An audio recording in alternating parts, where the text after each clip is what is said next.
Yeah, so I was visiting Mum in the nursing home. Oh, you're a good son. Yeah. Well, my other brother, Mark, is the only other one who lives in Melbourne. Has been away in Japan on a holiday in Hawaii. Nice. And so, yeah, good for him. And so I've been visiting Mum a bit more. Anyway, I was walking out of the nursing home. Like, you have to wear a mask with a mask on and that. And this guy, like a delivery guy or some sort of sales, I don't know what he was. He goes, "Hey, mate, is cashier in?" I'm like, What? Well, he thought I worked there. I took my mask off. I said, "No, mate, I don't work." He was sort of standing at the front. "Is cashier in?" I'm like, No, mate, I don't work." He goes, yeah, you do." I said, "No, I don't." He goes, "No, you got a familiar face." I said, "Yeah, well, that's because I'm a comedian." He goes, "Oh, yeah, right. You doing morning melodies here?" I'm like, Oh, it's just getting worse. I know. I go, "Mate, I'm not doing morning melodies." He Well, goes, you never know. Yeah. Well, I know. You could in time. Thought about it. Yeah. And he goes, why wouldn't you do that? I said, "Well, they'd all fall asleep." He goes, "What, are you saying you're not good enough to entertain them?" I'm like, "No, mate, they're all..." And he goes, "Anyway, if you're going in there, can you tell him the cashier that I'm here to see him?" So I was walking and I go, "Cashier, some fuckhead's out the front, mate." No cashier is. God, it was just, He's probably still standing there. I don't know. No, I didn't say anything to anyone. Right. Yeah, because my dad used to, when I'd go to the nursing home, he would walk into the area where they're having afternoon tea or lunch, and he'd go, "Ladies and gentlemen, would you please welcome the man who is Russell Coit and also is someone else, but his most notorious character is Uncle Arthur," which was based on him. Yeah. And I'd get nothing. I'd just hear this. Yeah. What's he talking about? I have no idea. The other day I went in, there's a great old Italian guy, which was good when my twin brother Glenn That was my came plate up. from lunch, by the way. I didn't bring a prop in. I wasn't ready for that story. When Glenn, who speaks Italian and French and that, and there's an old Italian guy, it was good because Glenn could talk to him because he's always happy for a chat, this bloke. I was there the other day and they're all sitting in front of the TV and I see him... I see him watching the TV, and then I turn around the corner to have a look what they're watching, and it's like David Attenborough is like, "The two frogs mate continuously," and there's these frogs just going for it. And he looks up and he goes, "You're not." This is what they're doing, watching some wildlife documentary. Well, there was a time when I had Galaxy, the streaming service Galaxy, which they sent me the adult only channel, and Dad was staying with me while Mum was away, and I popped it on for him. Oh, God, did he like it? Or? And then he goes, flick around, see what else is on. And that Jaws was on. And he goes, "I think I'd much prefer watching a shark bite a boat than people going for it like that." So he didn't like it that much. But anyway, it is always weird when you're watching stuff in front of your parents. Yeah. Always was, always will be, always has been. Yeah. In front of your parents. Well, I've got that now with kids. So yeah, when things come up, they're teenagers. And what do? Do you talk loudly, start coughing, leave the room? Kira says, let's fast forward this bit. Oh, really? Because you want to watch like dramas and stuff because they're all older now. But if it gets too sexual, so your show, Kath and Kim, for example, was perfect for teenagers because it's not rude. A little bit of nude, a little bit talking about video cameras and stuff. That's all right. No. And like Fisk was great. Oh, I said we should watch Up in Little Bogan because I knew that's a good one. I know Kitty would love it, but it starts off with the two main couple trying to have sex. Like it gets a bit amorous at the start. Yeah, so you got to watch the first episode to know what the series is about. Yeah, I know. I said, anyway, we should go back to that because that is a good one because it's funny and it's got a lot of love. It's good stories and it's got kids in it and teenagers in it too, which helps the teenagers. It's like the time I lent my mother a DVD to watch down the house with Auntie Roma. And oh no! Have I told this story? No, I probably have. Anyway, there's a scene in it, really good film. I can't remember the name of the film, where a guy opens up his laptop and pleasures himself, masturbates. Oh. When I watched it with Mum, I think I probably went out and made a cup of tea or something during that, and she didn't quite know what was going on. But then I said, Mum, he's masturbating, and she goes, "Oh, was he? Okay."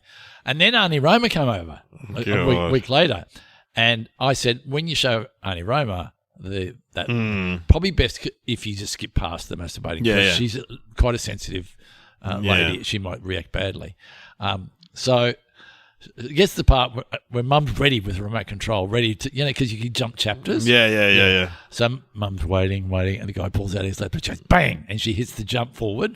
Jumps forward. And Auntie Roma goes, what are you doing? She goes, oh, that was a bit you just didn't really need to see. It was a man doing rude things to himself. Oh, I'm quite grown. I'm a grown up. I'm okay with that. So Mum then goes back. Oh, no. And Marnie Ram goes, oh. Someone goes, I better turn it off. So she goes to turn it off, but hits the freeze button. So the screen is just quivering with the guy there. She goes, oh. So with best intentions, whether with your kids or with my mother and showing it to Auntie Roma, it can backfire on you. It can. It absolutely can. As my mum used to say, if we'd be watching something on SBS late at night, she'd pop her head in the door and go, oh, you're not watching this, are you, boys? Yeah. That would refer to the fact that we were glued to the television because probably, 11 o'clock on SBS. Oh, Friday night SBS used to go off. Oh, absolutely. The European films, yeah, they used to deliver. Absolutely. And when you're a 13-year-old, yeah, it's good stuff. Anyway, so you were brought down a peg or two. Yes. Morning melodies. But anyway, who knows? I could do it one day. Why not? Would you? But you wouldn't do. You do stand up. Yeah, I do a couple. Or maybe when you couple of songs. Maybe when you are, you're living in retirement home, you could get up and do. And you could rip off other comedians. Oh, vaudeville best of. Yeah, who'd like a bit of Husey? Okay, I'm a big snake along. Yeah, you could do all that. No one's really going to care unless we all go into a whole people's home for comedians. Yeah, that'd be. Oh God! But it'd be pretty good. It'd be pretty good lunch, wouldn't it? It'd be a great lunch. Yeah, because it'd be seeing your old mates and Anyway, a lot of singers. Anyway, here comes the music. Bring it on! I'll sing to the music. Morning melodies. Here we go. I'm not going to sing.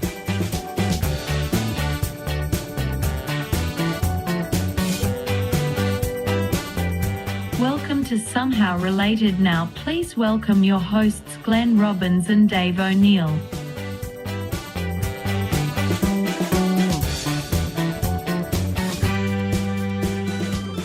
Anyway, welcome to the podcast. Somehow Related. We got two topics. We've got to work out how they're actually related.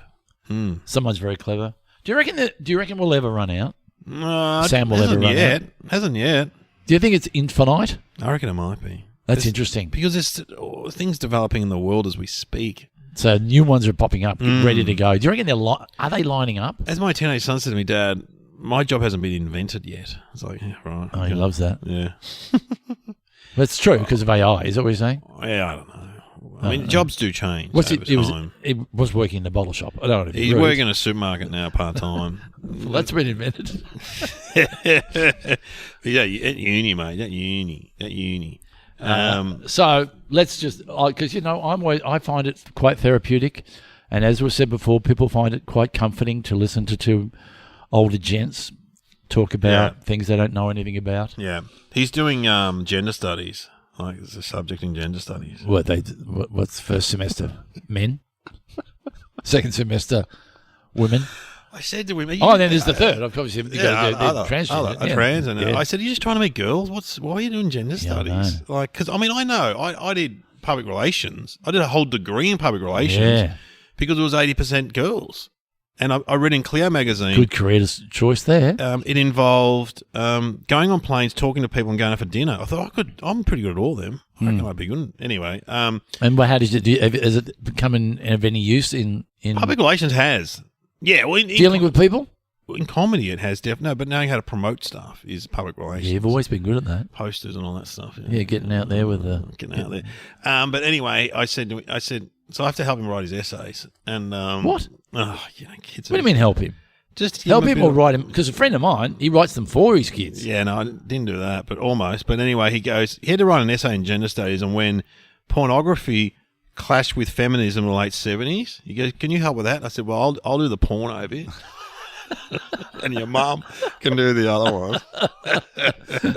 Late 70s, Dad. I'm an expert on that era. Sorry about that. That was my heyday. Yeah, I'll show you my archive here. Look at this. What do you want? Early 80s. You want early 80s? Okay, they go Hustler. Up here. Yeah. All right, we've got a VHS player here somewhere because I have got one. I can go deep into the dark past of. I dare say there is probably a pornographic historian out there somewhere. Oh, absolutely, it would be. I read some of these articles; are fascinating. Fascinating? Yeah. Were they like a penthouse letter? No. Little did I know going into a fruit shop could turn into a sexual act. No, it was always like, I was sitting there and the Swedish water polo team's minibus broke down outside my house. Yeah. Anyway, what are the topics, Sam? We got to move on. Failure and WD40. Oh, wow. Wow. WD-40. Let's get to. I need to think about failure. Loves W. You love W. Look, has every house got WD-40? Does everyone know what it is? Maybe there's people in Norway going, what is WD-40? Yeah, you squirt it. It's like a grease or an oil, isn't it? It's like in an aerosol can. I do know this. I think it's water displacement. Water displacement. I think. And what's the 40? Is that the amount of something in the can? It's probably something to do with the amount of water in it. Have you got a can at home? Yes, but Oh, here we go. I've got. No, I don't have WD-40. I have RP7. Is that different again? Is that different? Sounds like something out of Star Wars. I don't know. But it's got a number in it, and I know you squirted on my squeaky garage door. Is that the last time you used it? Yes, doctor. Hello. Hello, nurse. But apparently there are lots of things you can use WD-40 for. Well, what is the last thing I used it for? No. Let's just go for the obvious ones, which are for cars. Cars for a sticky joint, a sticky bit. Yeah, what is it for? Dad would spray it on the car. I don't know what. Spray it on the car, maybe around the piston. bit that were pistons or something. Piston. God, was it real men's men, aren't we? What's wrong with your car? Piston broke. Yeah, I know you are, but what's wrong with your car? The last time I used WD-40 was on, because of the teenagers in the house, they get up at all hours and their locks are a bit bloody creaky. So they squirted in the hole. Squirted on the hole. Fantastic. The side gate was squeaking, squirted on that. Oh, it doesn't feel... when you go... And the smell, I love the smell. Yeah, it is good. And also, I love that little stick you stick into the hole in the aerosol can. The little white stick. That makes it very... You feel like you're a surgeon. Yeah, like very specific. Dad, what are you doing? Oh, watch very carefully, Bit of surgery, guys. Yeah, I'm going to apply the WD-40 into the keyhole, and you will know how many trouble giving this to open. But when you do a squeaky gate, you walk up, gate squeaking. Yeah. Squirt it on both hinges. Check again, no squeak. Incredible. Take the rest of the day off. Incredible. I say. It is incredible. Dad, what have you been doing? Don't worry about what I've been doing. I've been saving the world. Who invented it? Oh, that's a good WD. question. William Davis. Yeah, I don't know. What else can you use it for? What are these uses that you can use it for that I don't know? Apparently, you can use it for stuff around the house. Like, apparently, it's really good if you've got chewing gum on carpet. I didn't know that. The bedroom? If the mattress is squeaky. That's it's a different thing. Don't get it mixed up, guys. Yeah. Don't get mixed up. Like you can also use it for what's that waterproofing stuff you put on your boots? Oh yeah, can you use it to do Scotch that? Guard. Oh really? Well, don't hang on. Don't go into your cupboard and pull out your WD-40. It will be on the side of the can though, probably other uses. I'm gonna have a look when I get home. What colour's the can? Is it? Well, water displacement is sort of saying Scotch Guarding. Isn't it like a blue purpley can? But it might change the colour of your expensive shoes, and then don't call us. Call WD-40. Yeah, zippers. They're apparently because you're a wetsuit wearer. Because salt gets into your wetsuit. Yeah. I'm not sure it works that well though. Yeah. But zippers, you ever had a zipper in your pants go? Where your pants are down, unzipped, and you can't get them back into the notches in the thing. Apparently, a bit of WD-40 in there, and it greases it up quite nicely. I've had that happen on sleeping bags and stuff. Yeah, absolutely. Yeah. Oh, and how scary is it when you can't get out of your sleeping bag? It's terrible. You have to get then your scout mates would bash you, probably do things in your face. So. And another one, apparently, which is really handy, is labels off glass. Oh, I didn't know that. Oh, you know what the number one is? That when you got when you got bird shit on your car. WD-40? No, not WD-40. I took a girl out the other night. What is that, Joe? No, wake up this morning. No, this bird shat on my window. I won't be seeing her again. An old Bruce Joe. Bird shit on your car. Terrible. Don't scrub it off because you'll rip the paint off. Whatever's in bird shit, they should turn it into a spaceship. It is so tough. It will rip the Duke off your car. The best for that is, tune in for your memes. No, not memes. Jesus Christ, you're What are like they like a handyman. You're What like, are those things called? When you little Windex. Oh, okay, Windex. Windex is like kryptonite to bird shit. Wow. So amongst all the aerosol cans when they have a party, who's the king? Is Aerogard the king? Does Aerogard walk in and go, "Hey guys"? Well, who's coming in early? Well, Fly spray. Fly spray. Fly spray. He got here early. He's over in the corner. Yeah, but he's a bit passé now. I don't reckon people use fly spray as much as they did in That's the what 70s. I'm saying. So he's not. No one really cares when he's there. Yeah. He's pretty quiet. in the corner. Deodorant's pretty big. Deodorant's still there, kicking on. Deodorant is there. Hairspray, definitely. Do you reckon hairsprays? It's still used a lot, I think. Really? Because I remember that back in the day they used to. Oh, Siebel hairspray with the They green. used to go nuts with it. Yeah. And I know when I'm on a TV show. Oh, they use it. And I'm many. You have been on many. Many, not so much anymore. Well, join the club. Way too much hairspray. I know. Oh, here's my tip. If you are going on TV, spray it on your hands because they don't like the flyaway hairs on TV because they catch the light. Huh. See, I've got flyaway hairs up You the back here, have. and I've got a few flyaway hairs down here. Yeah. Spray it on your hands and run your fingers through it. Everyone's going to we all know that. I know that. It'll just put your hairs in. Well, I reckon in the right hairspray will be hanging up deodorant because they're body kind of stuff. place. Yeah. How's it What going? about paint in a can and paint in a can? Oh, spray can. Oh, they'd be like unruly youth, wouldn't they? I used some of that in the garage the other day when wind was blowing really hard. Reckon stuff. Well, it drifted in. Yeah. And it stunk the house out. Yeah. What about the spray on? No, it probably doesn't. That's a pump. So you're saying there's Aerosol cans. not spray pump. Yeah, I not pump reckon. pack. Yeah, no, they wouldn't have them at the party. They'd be turned away. WD-40 would be like the tough guy, I reckon. Wouldn't he? He'd probably get into a fight with RP7. Yeah. I was around before you were. You reckon you're water resistant, do you, mate? Oh, Yeah. come on, guys. Yeah. Aerogard's trying to break it up. Come on, guys. Yeah, come on. Stop it. But there's less and less aerosol cans. Because they're not good for the ozone, are they? our generation, we bloody dad down the beach house at mum and dad's beach house, which we've still got. When I took Kieran down there, she goes, "Oh my god, look at this! There's a cupboard of poison." And you open it up, there was at least 10 aerosol cans in there, different types of aerosols. No, we've got ants Ants, yeah, walking animal insects, flying insects, yeah, WD-40. What else is in there? heaps Heaps of stuff, and you do feel bad. Yeah, It's like when I buy stuff for the pool. Oh, yeah, okay, I've got a swimming pool, whatever. Not guilty of anything. there's oil too. You get oil in a can. But it's like, when you buy the chemicals for the pool, they all say poison. Yeah, So don't get near this. Wash your hands up. I'm about to swim in it. yeah. I'm sure it's diluted. But yeah, those cans, as a rule, I don't really put on Aerogard. No. I don't put in that toxic stuff on my skin. Yeah. Sometimes when you are in parts of the world where there's dengue you fever, gotta. malaria, you've got to. And there's it's your DEET level. Yeah. There's one called Bush. Oh, yeah, okay, yeah. Right. Bushman's? When you Russell Quote, there'd be flies. Bushman's, I think it was called. And it's really sticky, but it really works. Spray it around your ankles. So you reckon when Aerogard walks through the door, they'll go, respect? A bit of respect, but kind of yesterday's hero. Oh, so so the whole party's a little bit like, you know, maybe it's like a reunion because they don't, Cooking oil, canola over there, spraying. That's good. Yeah, there's canola. I noticed Americans used to use that a lot. Yeah, and you know what they just bitch about? Spray pumps. Like, yeah, you've seen that. Because spray pumps is much healthier. And the roll-ons. The deodorants would be like... Oh, they're going, they're not like me. What do you use now at home?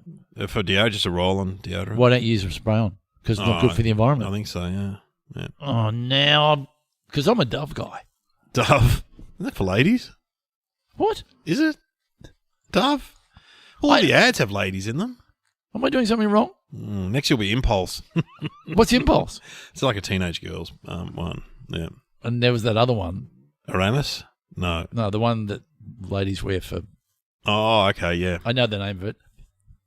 Oh, yeah, okay, yeah. Was it called Femfresh? Femfresh. Anyway, I think where's Femfresh at the party? Too embarrassed to turn up. Femfresh, come on. Come on, join the party, come mate. in, You're come one of in, us. you're right, You're you're one part of of us. it. We're all the same. It's We're all embarrassing what we're you do. aerosol cans. We're all Relax, cans here. man. We're all killing the cans. We're all spray. We're Don't all worry guilty about of it. doing bad things for the environment. Don't worry about Come it. on. Just don't worry about it. So that's a good point. I think there's no number one anymore. No. It's like a nostalgia party. You're right. It's like a reunion.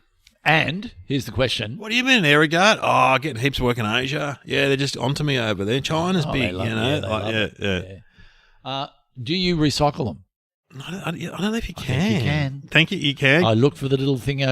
Maybe you can. I have trouble with the recycling. I know. It's confusing. But I'm trying my hardest. And then I watch TV shows and they go, oh, but you know that they don't really recycle anyway. A lot of it just goes to landfill.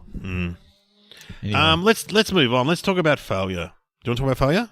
I don't know how I can. Whoa! Woof! All right. Look out! Failure. What Hang have on. I got to draw from? Failure. This is where we get. This is where you get your pens out, because two guys who have been around for a while talking about failure. In show business. What does more for you in learning, success or failure? Big question. Mind blown. God, I don't know. Yeah, don't know.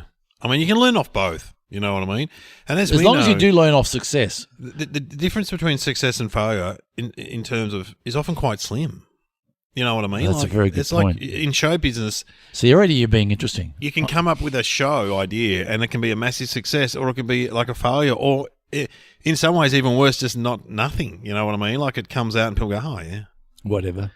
But you would better. See, I always maintain better to live on your feet than to die on your knees. you better have to have a crack. You got to have a full-on crack. Got to have a crack. So I wrote 2 movies in the 2000s, 90s. Takeaway, which came out, and You and Your Stupid Mate. And they were kind of, well, the second was a failure for sure in terms of box office and stuff. You and your Stupid Mate. You wrote that 100%? No, with Mark O'Toole, another writer. Yeah. Right. Yeah. And you know what? The actual process of getting it up and filming it was fantastic. You enjoyed it? Yeah, but then it comes out, it's like, whatever. Feature film is a hard nut to crack. Oh, I reckon. It's a very hard nut to crack. reckon. It really is. You've got to, because a lot of the time... Well, you're in Boytown, which was the follow-on from Crackerjack, which was Mick Malloy's first movie, which is incredibly successful, Crackerjack. Yes. And then Boytown didn't do as well. No. And so, No. and you know what? It's a good idea. You had a funny cast. Yeah. I watched it on TV the other night. It was on TV a couple of years ago. It was really funny. But at the time, it just didn't take off. It's like, No. And yet the lawn bowl one, through the roof. Yeah, it's interesting. You Really interesting. can't pick it sometimes. You can't. It's like a hit single. So why is a song Yeah. a success, and why is like old songs like the Push Bike song, or those really those you go, why is that going to number one? Yeah, I know. Traveling along on my the- push bike, and it's like, honey. Seriously, Good song. Is it a good song? You look so pretty. I reckon it is. So yeah, we've all been in projects that have failed, but I think if the problem is if you have a success, you need to know. I think you need to understand why you had a success, rather than just going, "I'm really good." You need to go, you know what, why that resonated. You know why that worked. You know what we discovered in that journey. And when you speak to smart people who have had success and failure, they can define that. And when you have failure, it's really good because it shows you that it didn't work. Yeah. And you have to work out why it didn't work. Now, sometimes you can, sometimes you can't. A lot of the time you go, in reflection, we should have done that, or we should have done that, or whatever, and you learn from it. But, success and failure, as you beautifully, they're so close. They are. They are. They are so close, and it's only a notch away from being, a lot of the time, and sometimes you just get lucky, and... You know, as I said, when we shot all the first series of Cats, we had shot the whole series. It wasn't like one went to air and we whole series. We committed to it, and I showed it at home, and no one laughed in the house. Oh, that's terrible. Yeah. And then Selena went, "Can we watch the second episode?" And then she ended up watching the whole series in one sitting and loved it. But at that time, when we watched the first episode, she was I remember thinking, nice. It's being nice. No, I remember thinking that. Oh, we're in trouble here? No, I remember going, you know what? Maybe it's not as good as we thought it was, but nothing would change the joy and fun that I had in doing that. And exactly. And that is the show that we wanted to make. Yeah. If you make a show that you get compromised by a network or something else, and you end up doing something for the money or for the fame or whatever, and it's not, it's not good, you go, this is a failure, and I deserve to be kicked in the ass because I compromised my standards. That's why when you hear about people being pedantic about scripts, you go, God, get over yourself. You go, no, they're being truthful, being authentic in the way they're writing it, as opposed to, because a lot of the time you write and create in terms of other things, and you're climbing the wrong mountain. Yeah, well, there's that great example of Mike Myers who did Wayne's World, and in that great scene we're in the car singing along to Bohemian Rhapsody, and the producers, the network wanted to change it to Guns N' Roses, and he just said, no. Yep. It's got to be Bohemian Rhapsody. They're like, oh, yeah, but no one knows that song in America, even though it was a sort of a semi-hit in America. And he's like, no, then we're not doing the movie. And he walked away, and then they went, oh, fuck, all right. And it became... You know iconic, what? Bohemian Rhapsody went to number 1 because of that. And it made Freddie Mercury so happy, he said, because he knew it was a good song and it deserved more. And it became an iconic scene. So you got to stick to your guns sometimes. Not saying that you're right every time, but if you're so passionate about it, that kind of thing. I think if you're authentic, there's a saying, you got to kill your babies. Sometimes there are scenes in movies where you go, we're going to cut that out. And you go, no, but I really love this and it's really funny. Yeah, but it's not attached to anything. It's not grounded in story. Yeah. And you're just doing it because it's a funny scene. And you have to go. You got to let it go.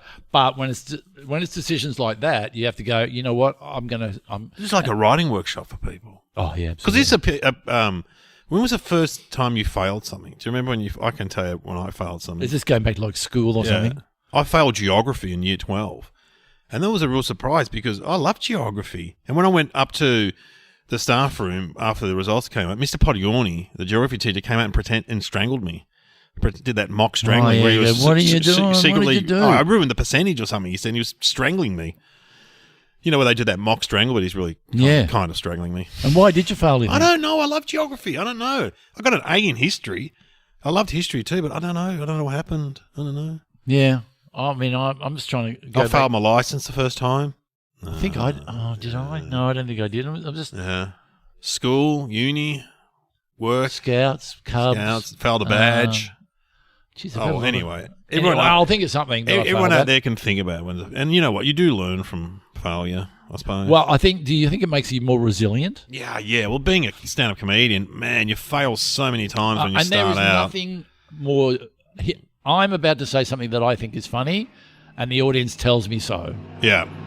And when the audience... That was a big truck. Big truck going past.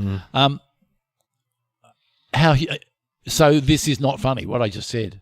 It's and when you bomb, and I have bombed at times.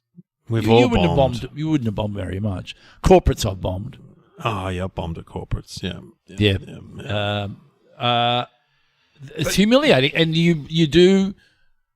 What do you learn though from bombing? Do you think? Well, in the world of stand-up comedy, you learn that some events shouldn't have comedy. Well, some people shouldn't do it. Some people shouldn't do it, but if you're like a seasoned pro like myself, and you walk into a situation and you can't make the people laugh, or it's not your fault in a way because it's often to do with the physical setup of the room. So the last one that I struggled at was a golf club, which, as we know, golf clubs, tough crowds. Yeah, I did one the other night, actually. Oh, man. This was a split level thing, a lot of windows, a lot of carpet, people spread out, people eating, so you're already up against it, you know what I mean? Yeah. And so if those people were in we're in a pub at the moment, in a room in a pub, it would be much easier, you know. Yeah, where it's set up in the... Yeah. I mean, if you walk in and they're all there... to see you, if you do like a comedy festival show or a fringe, they're hard to fail at if they've come to see you. But if you walk into an environment where they're not expecting you, that's when you can fail, I reckon. I think that you epitomise the person who has more than one gear in his gearbox. I have on and off for stand-up. I don't do it very much. I have on, and if they're not buying it, I just have off. Yeah. Whereas you have gears, you can shuffle, you can bring... I can talk to the crowd. You can bring the level up, you can take the level down, you can make them tune into your... You've got a lot of things, a lot of tools to make them work with you. But people like me, I can die on the arse. From doing it for years. But you certainly fail a lot in your first 5 years. Absolutely. And hopefully you learn from it. And I think what you hopefully learn is that, are you being your authentic comedic self? Because sometimes, you know the story about Bob Franklin and Jamoan, where Jamoan used to start... Oh, yeah. He used to do jokes and hang onto a glass of whiskey. Yeah. So he's basically doing Dave Allen. And then backstage he'd be talking about, with Bob Franklin, why do seagulls have eyebrows? Why we don't? Yeah, and Bob said, "Why aren't you talking about this stuff on stage?" So Jamoan's career turned around then because you got to have the confidence though to speak about the weird shit that you've got in your head. You got to have the confidence to. It's like any relationship. You've got to be able to be authentic to it. But what about failed relationships? Yeah. I've had lots of those. You've had a lot. What is that? You've racked up quite a few. Excuse me. No, well, relationships, I mean, I don't know. I'm, in my 20s and that, but you're young and stupid, you know what I mean? Yeah, so I'm still pretty young and stupid. I can see how marriages fall apart after a long time. What is it, 50% of most of them, and you really know, because the mistake you make with a relationship is what you often hear is you hear one side story and the other partner is always the bad guy. You rarely hear people going, you know what, I fucked up too. That doesn't. Yeah, it's true. It's when people go, you know what, we both weren't good for each other. You never appreciated me. Well, you never appreciated me. It's that kind of thing. Yeah. I do know in my relationship that we got 3 teenagers and an adult living in a house, and I reckon we're going to get to that stage. Once they move out, we'll just be sitting there staring at each other. Yeah, because you won't have the. We'll have to get a dog. The conduit. Yeah, you have to get a dog. Yeah, I used to have to start playing golf. Yeah. So, relationship failure. But you know what? I think in our parents' day, there weren't many divorces because there was such much stigma. Because they just stayed together behind closed doors. Oh, a lot of unhappy couples out there. A lot of unhappy couples. So that's probably often better to split up. So if you are in an unhappy relationship right now, hello, just sending our thoughts out to you. We're your friends, and just remember that we will always be there for you. Yes, we will. As Jane said to me in the shopping centre the other day, that we helped her through her recent hard time. And, well, that's because her husband was an arsehole. I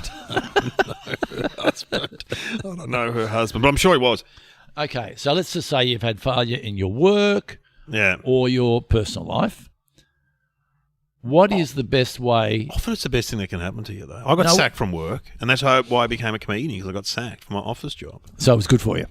Yeah, at first it's kind of shocking getting sacked. But then it clears the air, though, doesn't it? Freedom. Yeah. That year was one of the best years of my life. Yeah. Bloody loved it.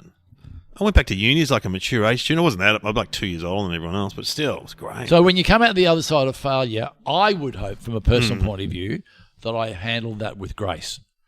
Grace is my big word. I've got it written on the wall in my office. Don't you lash out? Well, I know fuck you idiot! You fucking...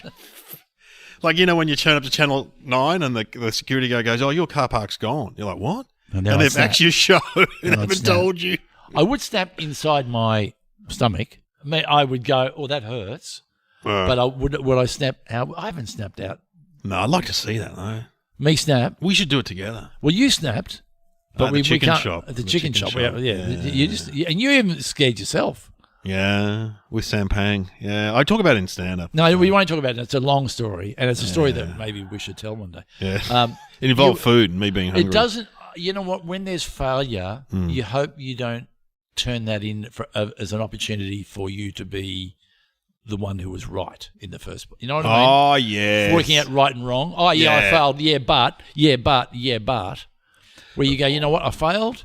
And I understand it, and it's not that you don't take it personally. You do take it personally, but you see it for what it is. It doesn't make you a bad person. God, you're writing this down. I'm a big fan of moving on, though. You know what I mean? You're really good. You got to move on so you can have a crack at something, right? So I made my pilot. We've talked about it before. It didn't get up, but we got the pilot up. It was generally received well, but it didn't get up the series. Now you can keep trying, but you got to move on at one point and go, well, how'd it go? You know what I mean? There's a lot of people trying to get shows up or whatever. I remember there's a guy in the... I can't remember. It was a magic show, wasn't it? Your show, wasn't it? It was magic. Magic tricks. Magic tricks. On public transport. Yeah. Nude. Nude. No. Why is the problem with that? What's wrong with Channel 10? Yeah, put your hand into the box and see what you can find. Got arrested. Yeah. No, there's a comedian, creator guy who always bangs on about, this Hollywood project that it's like, mate, that was fine. You got to move on. Let it go. Because everyone's got a story. If you dwell on that stuff, you're going to move on to the next thing, I reckon. It's important. I went round to a friend of mine and I said to him, will I say his name? I won't say his name.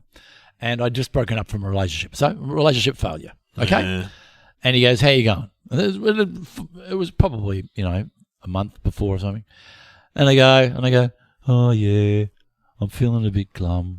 I'm feeling a bit down. He goes, oh, yeah, okay. Yeah, right. Because, if you are still talking like this, in a few more weeks, I'm going to slap you across the face really hard. Oh, that's good.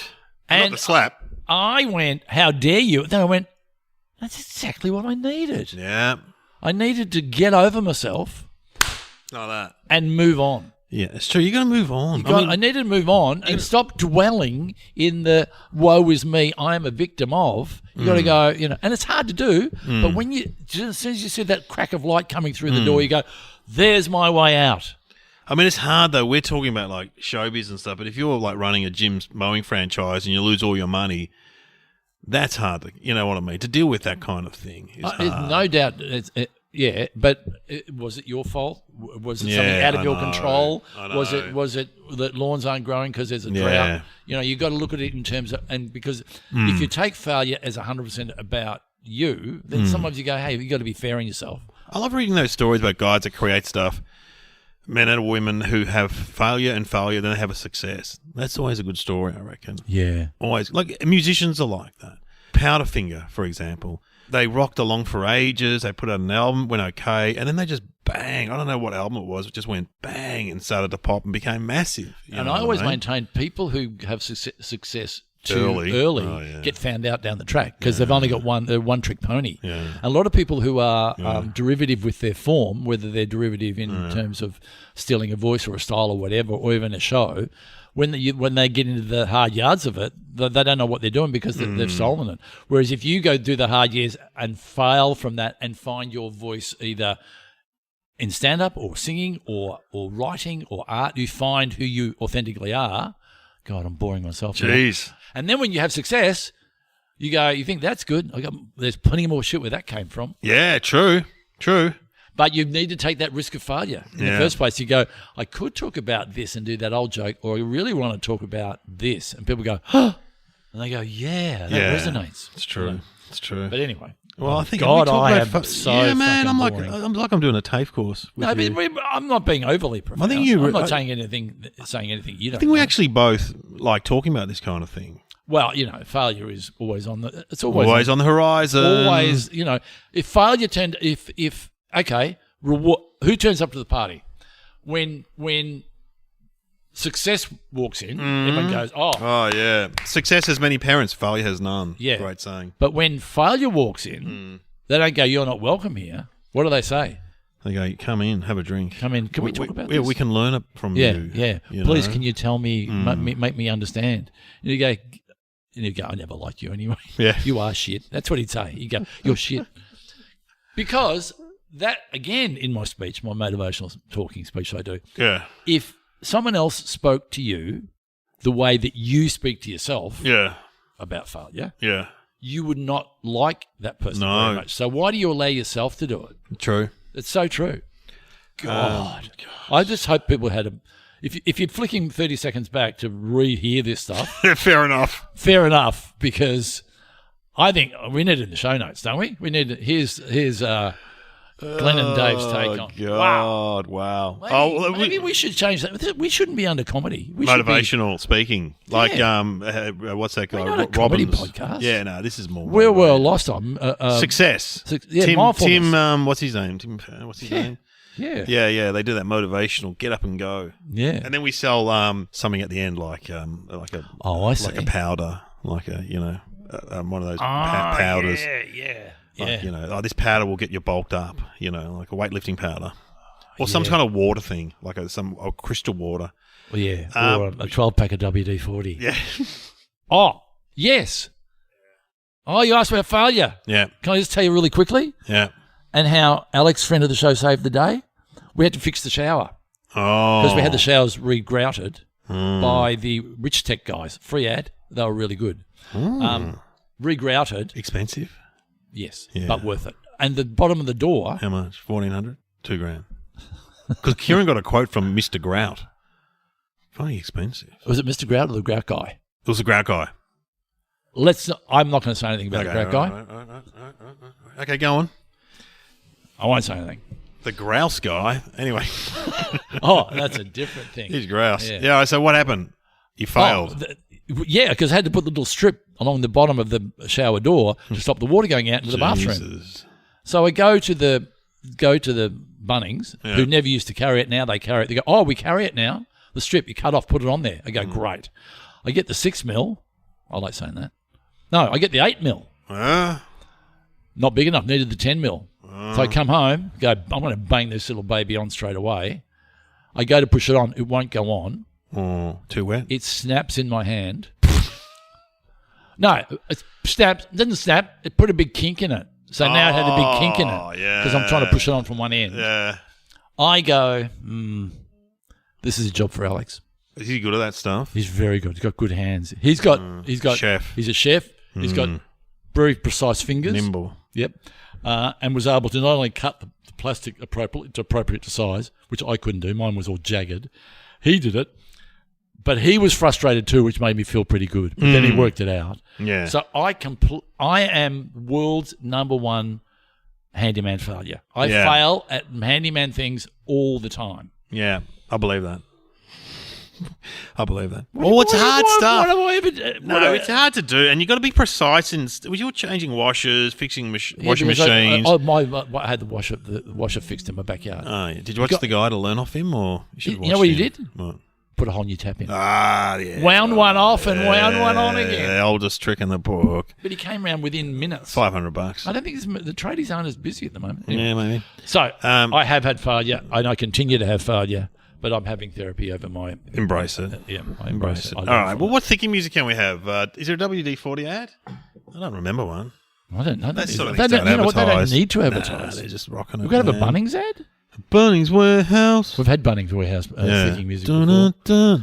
What about failure? You know what you think of when you think of failure? What? Great quotes. Failure to communicate. Oh, from Cool Hand Luke. What we got here... with Steve McQueen was in the hole. And a failure to communicate. And then he comes back out and they cut his chains off. Yeah. And then he gives the boss the lip. Is that where he eats the eggs? Is that Cool Hand Luke or was that another movie? That's 50 eggs. Yeah. It's Cool Hand Luke. Cool Hand Luke? Yeah. Love that movie. And he's standing on top of the hill and he gives lip to the prison boss and he smacks him across the head and he goes, I feel bad about that, but what we got here is a failure to communicate. Oh, well, let's play that right now to see how your version is compared to them and see if you failed in your impression. Here we go. You're going to get used to wearing them chains after a while, Luke. Don't you never stop listening to them clinking. Because they're going to remind you of what I've been saying. For your own good. Wish you'd stop being so good to me, Captain. Don't you ever talk that way to me. Never! Never!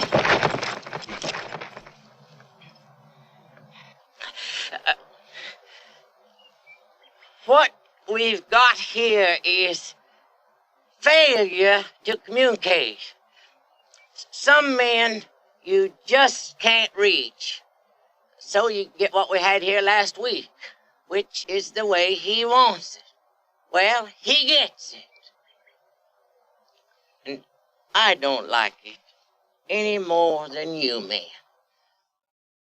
Mine was I was too quick. What we got here is a failure to communicate. Well, I got no idea what this connection is between WD-40 and failure. Was it a failed... it a failed something before it was an oil lubricant thing? Oh, that's good. Was it a failed, I don't know, paint or something? You go. That's my guess. It was failed at something else before it was WD-40. I reckon the 40's got something to do with it.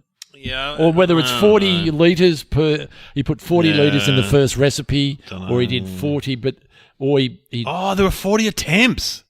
Was there 40 attempts? Or there was 39 attempts. I've heard there's a comic called Ben Knight, very funny, Queenslander, lives in Melbourne now, and he does a routine about W40, and I think he might mention that. So we'll do this together, will we? No, you do it. I'll sit back. I'll let you fail. I think you worked it out, though. Is that it? It was the 40th attempt? I think what he's done is I reckon it's the 40th attempt. Wow. Getting the formula right. Yeah. Wow. What is Sam, it? Sam, have we blown your ears back? Are you absolutely astounded? Did we get it right? I'm worried. After 39 unsuccessful attempts, the San Diego-based business perfected the formula. The name of the product, WD-40, reflects its history. Water displacement perfected on the 40th try. Wow, that's incredible. You have been listening to Somehow Related with Glenn Robbins and Dave O'Neill.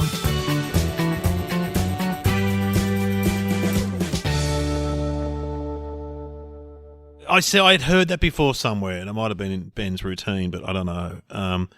What if he got to like 69? Then he went, no. No, 68. 68. WD 69.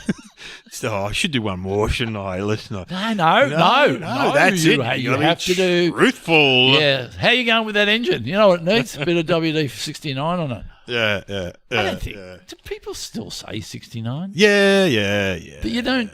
Do you think? I don't know. I don't know I'm if getting kids old. say it. I don't know. And let's be honest, are people still doing it? They're I'm not doing 69. I'm sure they are. Are they? Well, Because 69 means you have to at the same time. Look at your neighbour's bedroom window. I don't know. I'm sure. Yeah, I do all the time, and they're not. They're not doing that. Yeah. Sorry. Speaking of Jamone tells a great old joke. It's a bit rude though. No.